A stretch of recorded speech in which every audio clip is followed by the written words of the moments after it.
Olá, vamos para mais uma aula aqui na análise do Evangelho de Mateus. E nós estamos estudando o Sermão do Monte e nessa aula eu quero estudar com vocês o texto de Mateus capítulo 7, versículos 13 a 20. Este texto de Mateus 7, de 13 a 20, ele inicia uma etapa final dentro do Sermão do Monte. Lembre-se que nós estamos estudando aqui o Sermão do Monte, que nós estamos chamando a Declaração do Rei. O Sermão do Monte é o primeiro grande discurso de Jesus narrado no Evangelho de Mateus. Mateus coloca este discurso logo depois de Jesus anunciar que o seu reino havia chegado e de Mateus nos explicar que Jesus era o rei prometido a Davi. Então Jesus faz aqui o seu primeiro discurso, que é voltado especialmente para os seus discípulos, para aqueles que já haviam abraçado o seu reinado, que já haviam abraçado Jesus como rei, ou para aqueles que iriam se tornar seus discípulos, pois Mateus nos avisa que havia ali uma multidão. E então nós já vimos uma série de ensinos do Senhor Jesus Cristo e tentamos ver como estes ensinos, voltados à parte ética, à parte moral, dizem respeito a esse novo estágio no plano de Deus, que é a chegada do reino de Deus. E o versículo 13 do capítulo 7 inicia então a conclusão do sermão. O Senhor Jesus Cristo, desde o capítulo 5, versículo 17, estava trabalhando numa mesma linha de raciocínio, que era a questão do cumprimento dos seus mandamentos, que era o relacionamento do seu discípulo com o seu caráter, com uma vida diante de Deus. Então o Senhor Jesus Cristo trabalha a relação do discípulo com a lei, a relação do discípulo com a religião, os valores que o discípulo deveria cultivar em sua vida, os relacionamentos, o perigo do julgamento, o perigo da ingenuidade. E Jesus fala então a fonte para que os discípulos possam cultivar essas virtudes do reino, no caso a oração e o compromisso com a busca do reino de Deus e da justiça de Deus, certo? E no caso ali, a regra áurea, não faça com os outros o que você não quer que faça com vocês. E então, o Senhor Jesus Cristo encerra este tema prioritariamente e então parte para a conclusão do seu sermão. E essa conclusão do sermão do monte, ela é marcada por 4 advertências do Senhor Jesus Cristo.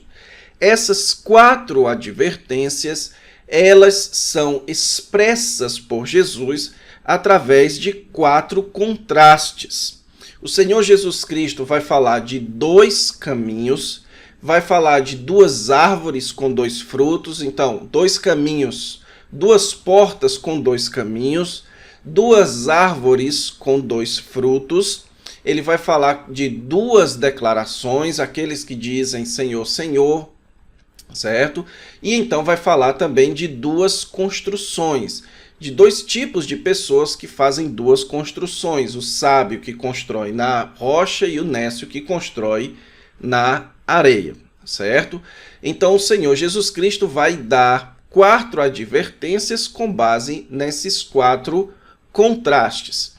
E nessa aula eu quero ver com vocês as 2 primeiras advertências, ou seja, os 2 primeiros contrastes. E na aula que vem nós veremos então os outros 2, certo?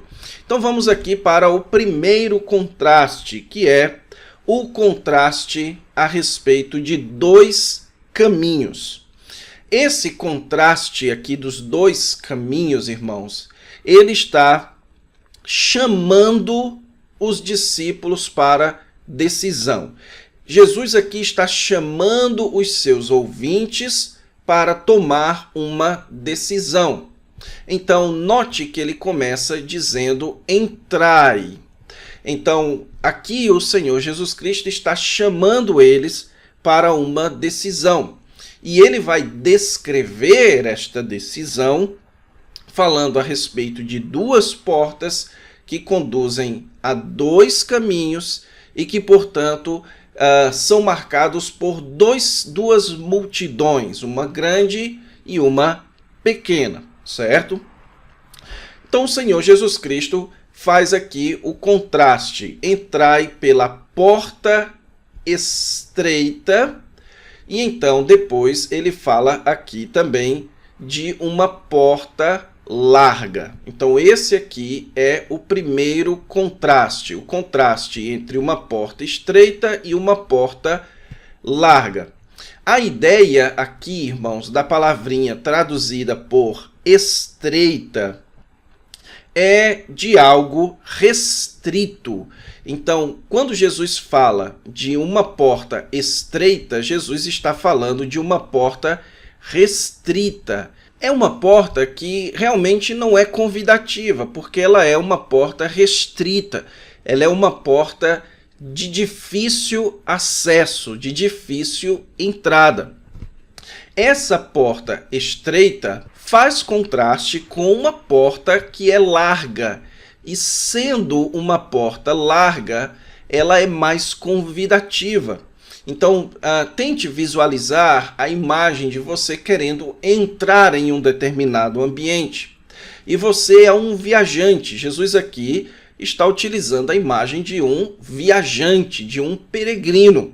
Você está viajando com as suas malas, com os seus animais naquela época, e então você quer sair da cidade e entrar então em um caminho. E você vê uma porta da cidade que ela é estreita e você vê uma porta que ela é larga. Então a porta larga ela é convidativa porque através da porta larga você pode levar toda a sua bagagem, todos os seus animais. Ela é uma porta, portanto, que não é restrita. Ela é uma porta que acomoda melhor as pessoas. E essa porta larga, ela conduz a um caminho espaçoso também. Então, é uma porta larga com um caminho amplo, com um caminho espaçoso. Então, o que o Senhor Jesus Cristo está dizendo aqui, irmãos, é que existe um contraste entre uma porta que não é muito convidativa e uma porta que é bastante convidativa. Por que essa porta é bastante convidativa? Porque ela leva a um caminho espaçoso, a um caminho onde é mais fácil de se viajar. A outra porta, a porta estreita, o Senhor Jesus Cristo fala aqui, a porta estreita, ela é também uma porta apertada. E a tradução aqui da palavra apertada, irmãos, ela tem a mesma raiz da palavrinha grega que leva a palavra que é traduzida por tribulação. A ideia, portanto, é de uma porta aqui que gera um incômodo, um caminho que gera um caminho de incômodo. Então você tem uma porta que ela é larga e por isso cabe tudo que você precisa levar, e um caminho espaçoso e, portanto, um caminho cômodo. Jesus então fala que existe também uma porta que é estreita e, portanto, ela é restrita, ela é uma porta difícil, ela não é atraente para se entrar, e essa porta leva a um caminho apertado, a um caminho atribulado, a um caminho de dificuldades, ok? Então, a que Jesus está se referindo aqui, irmãos? Essa comparação de Jesus, ela se refere precisamente a quê? Ela se refere ao que Jesus está ensinando no seu sermão. Jesus, em todo o seu sermão, ele vai comparar a justiça dele e a justiça dos judeus. A justiça que vem através de Cristo e a justiça que vem através do ensino daqueles homens. O Senhor Jesus Cristo vai falar então daqueles que se sujeitam ao Senhor Jesus Cristo e daqueles que não se sujeitam e que se mantêm rebeldes contra o rei de Israel. Então, a porta estreita e o caminho curto, apertado, é o caminho do Messias. É o caminho da confiança e do compromisso com o ensino do Senhor Jesus Cristo. O próprio Senhor Jesus disse que aqueles que andam com ele são perseguidos por causa dele. Bem-aventurados sois bem-aventurados quando por minha causa vos injuriarem e vos perseguirem. Então, o caminho de Jesus é um caminho difícil, não é um caminho convidativo. É um caminho que gera oposição, que na época do Senhor Jesus Cristo, o caminho do Messias era um caminho que iria gerar oposição dos judeus. E é interessante aqui o detalhe, irmãos, que o texto de Mateus nos diz que Jesus já estava falando com os seus discípulos. Então, como é que Jesus está dizendo para os seus discípulos entrarem pela porta estreita? Aqui a gente precisa, mais uma vez, entender o texto dentro do fluxo dos eventos da história da redenção. O Senhor Jesus Cristo está trazendo o reino de Deus. Ele já tem os seus discípulos, mas esses discípulos deveriam então se comprometer com o reino de Deus. Por isso é que você não pode entender esse texto aqui como se referindo ao céu. Muita gente enganosamente entende que quando Jesus diz aqui que um caminho leva para a perdição e outro caminho leva para a vida, muita gente entende que isso daqui se refere ao céu, que existe um caminho largo para o inferno e um caminho largo para o céu. Mas você não pode entender isso. Isso é uma imposição sobre o texto. Isso é chamado de exegese. É quando você impõe uma interpretação ao texto e não procura entender como este texto tem que ser entendido dentro do seu contexto. Então, a vida e a perdição na literatura judaica, no Antigo Testamento, se referem ao destino da humanidade. A vida diz respeito à chegada do reino de Deus e à chegada do Messias. E a perdição diz respeito ao juízo que Deus trará sobre aqueles que não receberem o Messias. Então existem aqueles que vão para a vida e aqueles que vão para a perdição. Existem aqueles que vão entrar no reino dos céus, entrar no reino de Deus, que será trazido a este mundo pelo Messias, e haverá aqueles que irão então sofrer a ira de Deus, a perdição deste mundo, por terem se rebelado contra o Messias. Jesus então está dizendo que os seus discípulos deveriam abraçar a mensagem do reino, o Senhor Jesus Cristo que já havia chegado. Pois aqueles que abraçam o reino que já chegou serão aqueles que irão desfrutar do reino que ainda chegaria. Aqueles que rejeitam o reino que já chegou são aqueles que vão então passar pela perdição futura. E Jesus então nos diz que são poucos os que abraçam a mensagem do reino. São poucos os que entram pela porta estreita e são muitos os que rejeitam a mensagem do reino.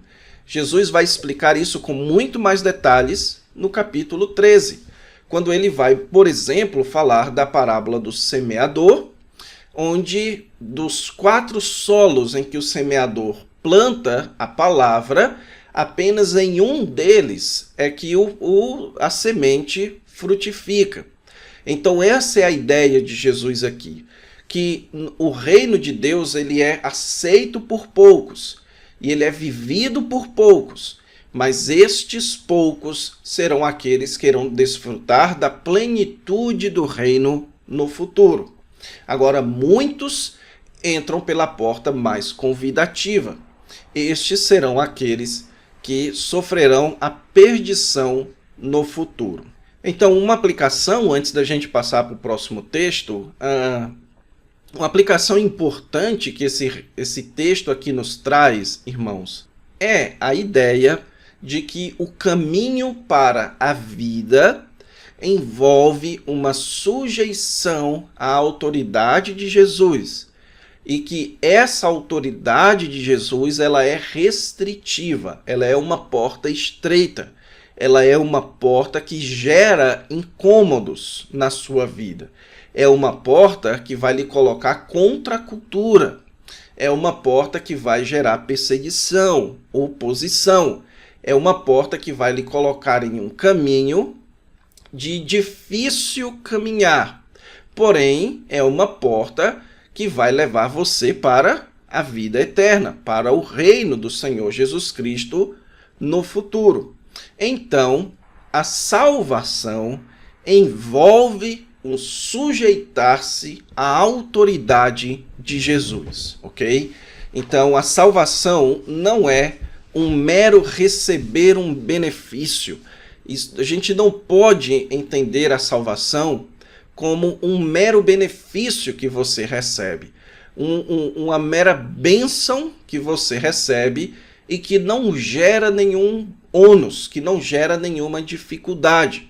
Não, a salvação, por envolver uma sujeição de autoridade, ela necessariamente conduz a uma vida com complicações, a uma vida mais difícil de ser vivida do que a uma vida no caminho largo, onde as pessoas podem carregar o que elas quiserem, ok?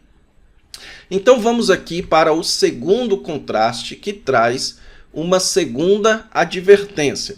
Então lembre-se, a primeira advertência de Jesus é sobre a necessidade de subjugar-se a Jesus. Entrar pela porta estreita é se sujeitar à autoridade de Jesus e rejeitar a autoridade deste mundo, o modo ou o ensino deste mundo.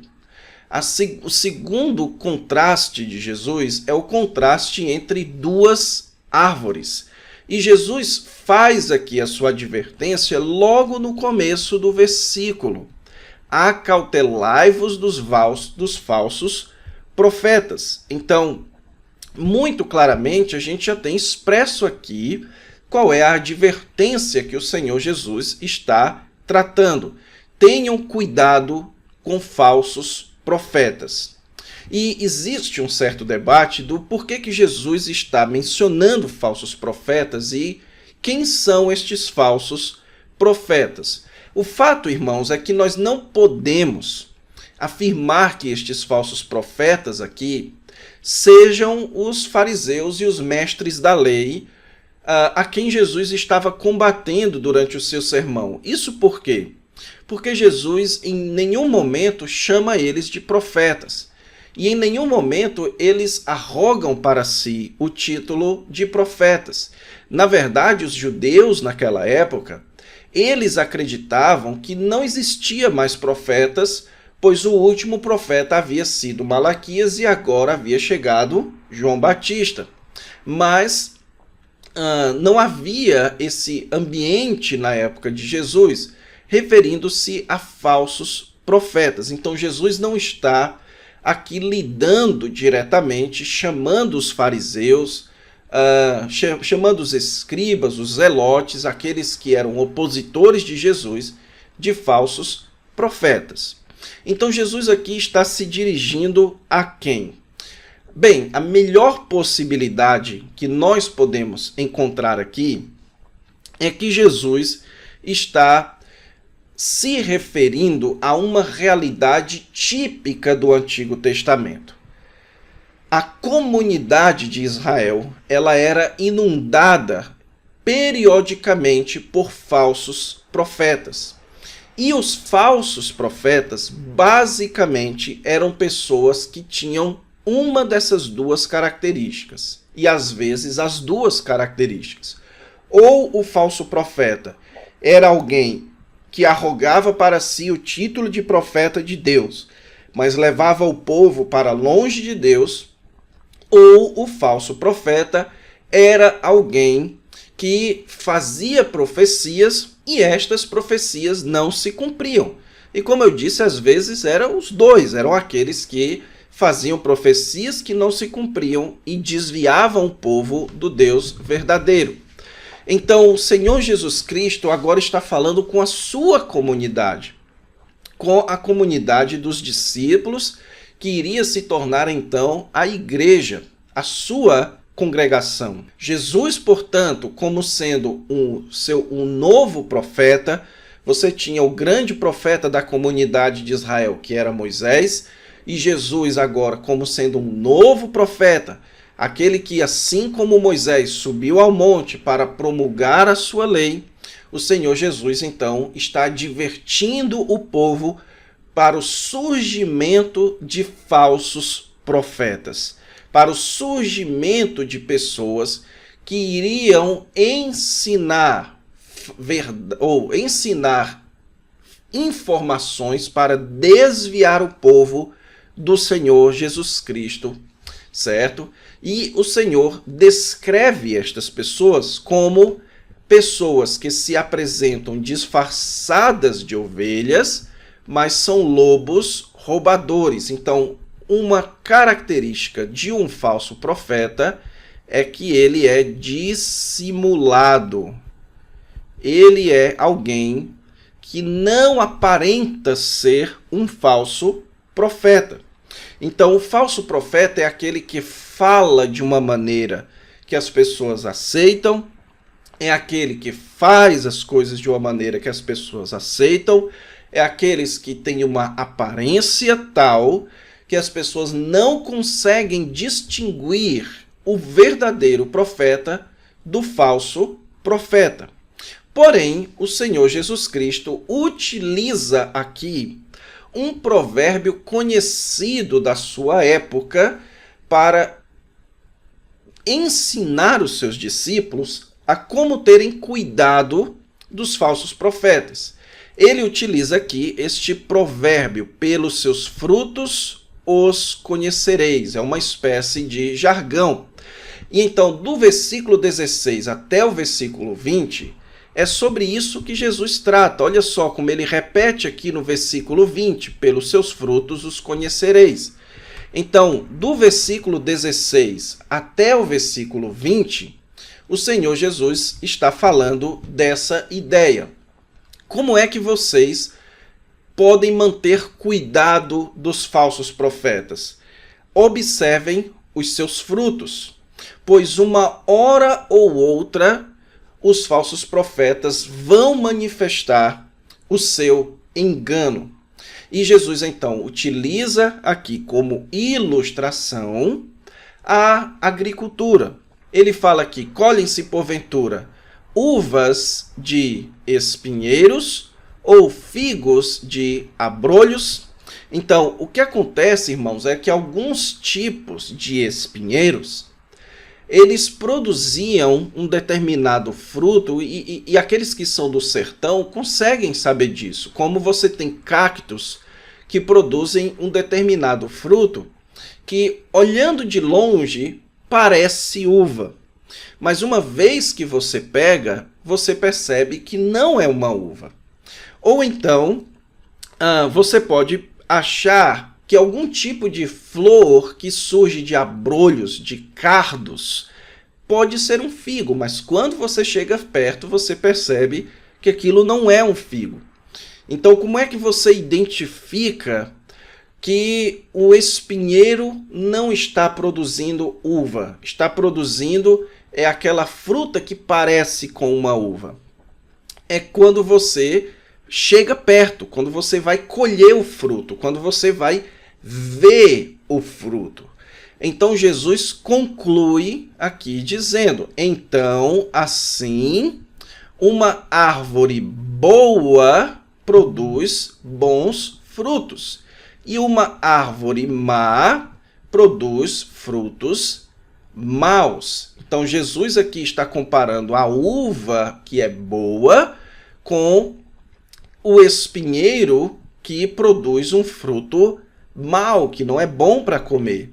O figo que é bom com uma flor de abrolho que é ruim, porque não é bom para se comer. Ele não traz benefícios. Então Jesus volta a fazer essa pergunta. Não pode a árvore boa produzir frutos maus, nem a árvore má produzir frutos bons. Toda árvore que não produz bom fruto é cortada e lançada ao fogo. Então veja aqui o que o Senhor Jesus Cristo está ensinando. Que no meio da comunidade dos discípulos iria surgir falsos profetas. E que esses falsos profetas são marcados pela dissimulação, onde aparentemente eles parecem profetas verdadeiros. Porém, aguarde para a manifestação dos frutos. E o que o Senhor Jesus então quer dizer com bom fruto e mau fruto?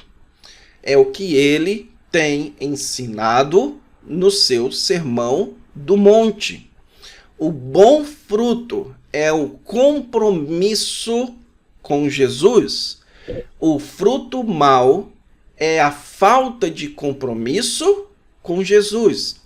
Então você quer identificar um falso profeta?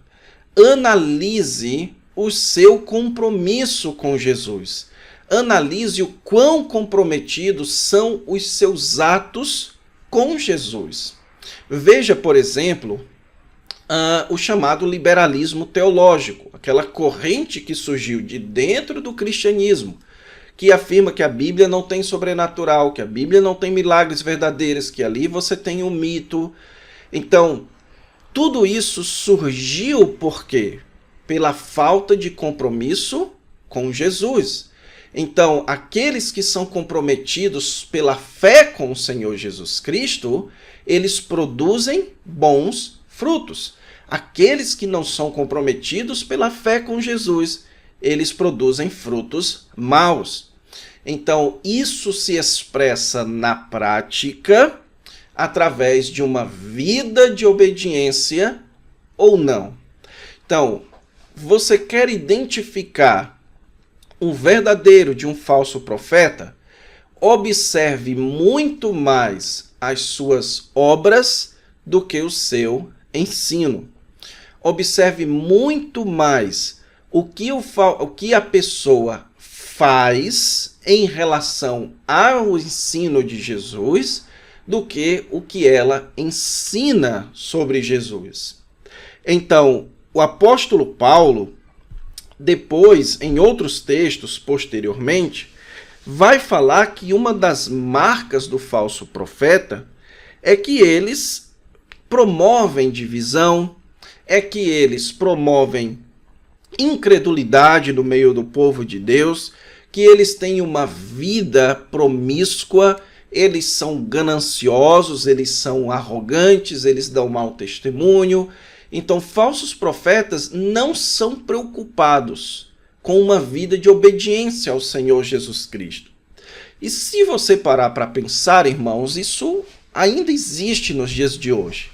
Aqueles que mais se colocam na posição de autoridade diante de Deus e diante do povo, que arrogam para si títulos como apóstolos, como profetas, quanto mais perto da vida deles você chega, menos santidade você percebe, mais falta de compromisso com Jesus você percebe. Então, o Senhor Jesus Cristo está nos orientando a tomar cuidado com o surgimento de falsos profetas. E como é que você identifica o falso profeta? olhe o tamanho do seu compromisso com Jesus e como esse compromisso se expressa na prática. Falsos profetas não têm compromisso com Jesus e, portanto, produzem frutos maus. Não vivem segundo a justiça do Senhor Jesus Cristo, certo? Então é isso, irmãos. Vamos agora encerrar essa aula. Na próxima aula, então, a gente conclui vendo os dois últimos contrastes de Jesus, as duas afirmações e também, por fim, o que o Senhor Jesus Cristo vai falar sobre os dois construtores. Então fique com Deus e até a próxima aula.